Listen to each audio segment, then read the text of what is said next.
जय श्री राम। मेरे राम तेरी जय हो, तेरी जय हो मेरे राम।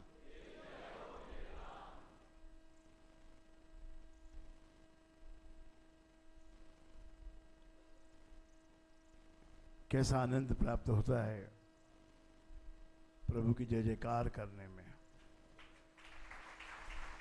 प्रभु का गुणगान करने से ये आत्मा उजागर होती है। एक प्रभु का नाम ही ऐसा है कि जिसका सिमरन, ध्यान, चिंतन और कीर्तन, भजन, ये करने से आत्मा सुख पाती है, आनंद की प्राप्ति होती है।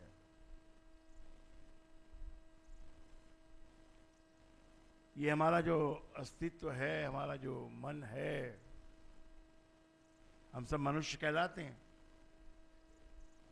क्योंकि मनुष्य के पास ही मन है। और ये मन एक बड़ी विलक्षण और बड़ी अजीब सी वस्तु है।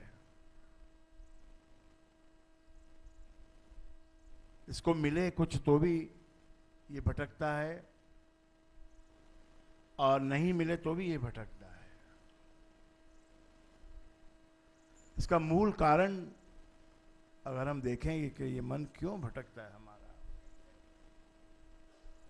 कितनी कितनी बड़ी बड़ी वस्तुएं भी प्राप्त होके भी फिर भी ये भटकता है।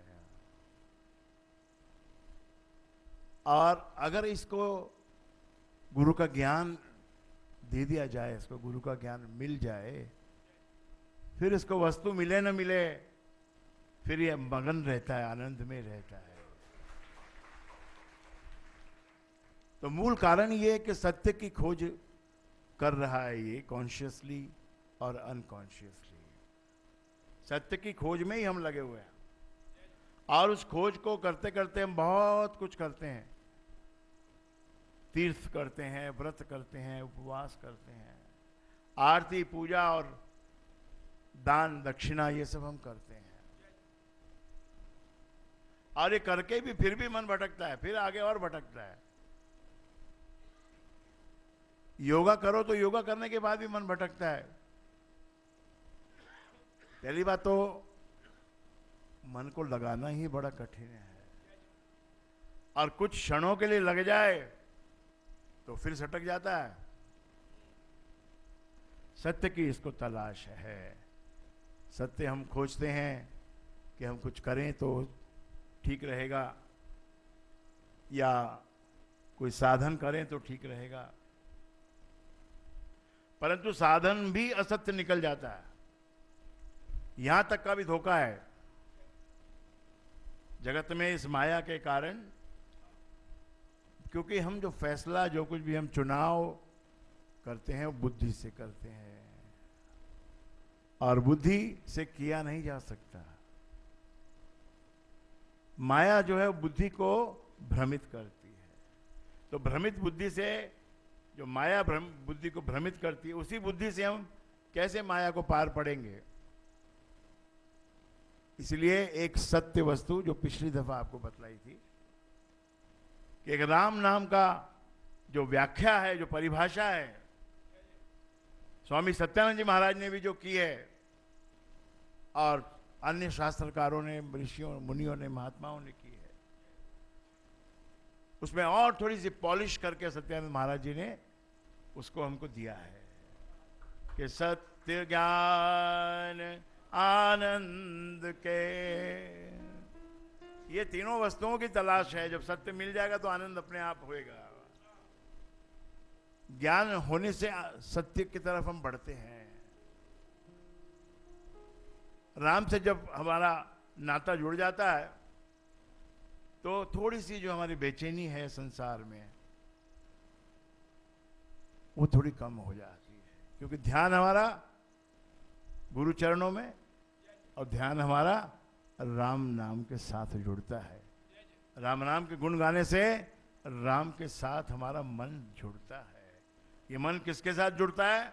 जिसमें कोई गुण हो, आकर्षण हो, जिसको मिलने से कुछ हमको ऐसा लगे कि हमको बहुत कुछ मिल गया, तब ये आनंद में होता है।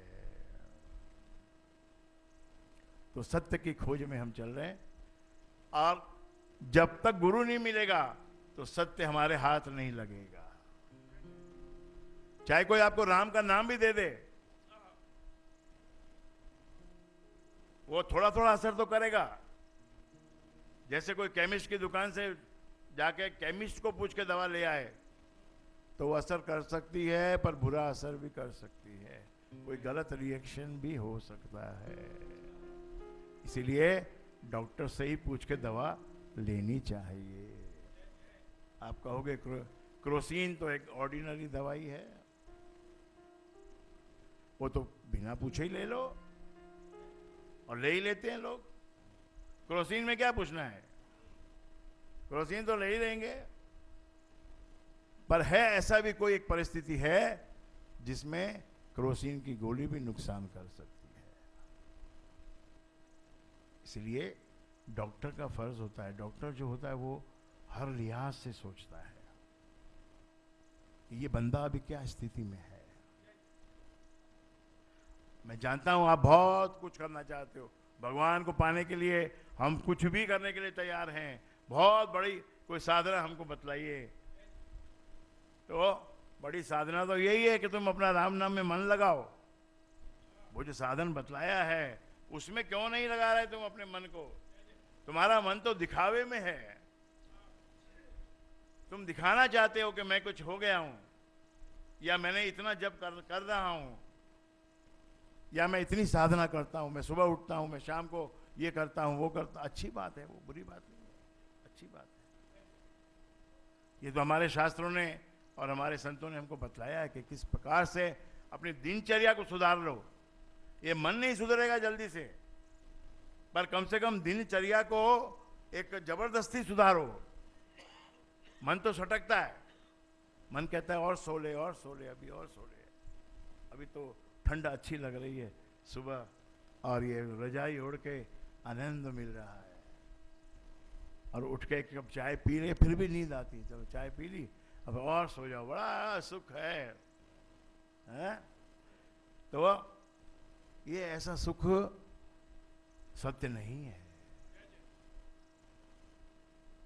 राम नाम जब आपको मिल जाएगा तब आप ये कहोगे कि निंद्रा वा घर जाइए रे, जा घर राम नाम न भावे। नींद अलग चीज है और ये राम नाम अलग चीज है। खीर कांड का भोजन करते ओढ़े गरम रजाई। खीर कांड का भोजन, यही तो, इसी में तो मन लगा हुआ है कि मलाई मिल जाए, रस मलाई मिल जाए, राजभोग मिल जाए। आजकल तो जरा मीठे का खाने का रिवाज कम हो गया है, तो आजकल कुछ और नया नया नमकीन मिल जाए। कैसा कैसा नमकीन मिल जाए कि नमकीन में किशमिश भी डालो, काजू भी डालो, थोड़ा धनिया भी डालो। धनिया की छुपी हुई खुशबू होती है मिक्सचर के अंदर। इतना सब हम प्रयत्न करते ही रहते हैं खाने पीने के बारे में। तो उठ सवेरे मिथ्याभास, सॉरी, खीर खांड। आप लोग थोड़ा सा धैर्य रखा करो, सबको धैर्य की जरूरत है। धैर्य के बिना काम नहीं चलेगा मेरे भाई। आपको सब पता भी है, मुझे मालूम है, आप तो बड़े गुरु हो गए सब लोग, बड़े फिर भी जानकारी होने के बाद भी धैर्य रखना चाहिए। यही तो एक कला है, धैर्य भी एक सबसे बड़ी कला है। तो खीर खांड का भोजन करते ओढ़े गरम रजाई। वो घर तो तने मांगा दीना, जाइए बिना बुलाई। निंद्रा वा घर जाइयो है, जा घर राम नाम ना भावे। दिखावा करना है हमको, भक्ति का भी दिखावा करना है। 4-6 आदमी ज्यादा देखें मेरी चीज को तो और भक्ति में हम लोग रंग लाते हैं। उछल उछल के भक्ति करते हैं। ऐसे एक हाजी मोहम्मद एक बहुत मुस्लिम फकीर हुए।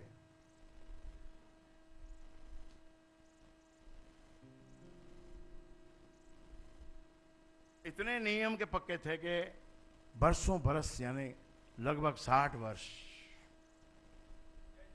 उन्होंने नमाज, जो मुसलमानों में ऐसा कहते हैं कि 5 वक्त जो नमाज करे फिर वो संसार से मुक्त हो जाता है।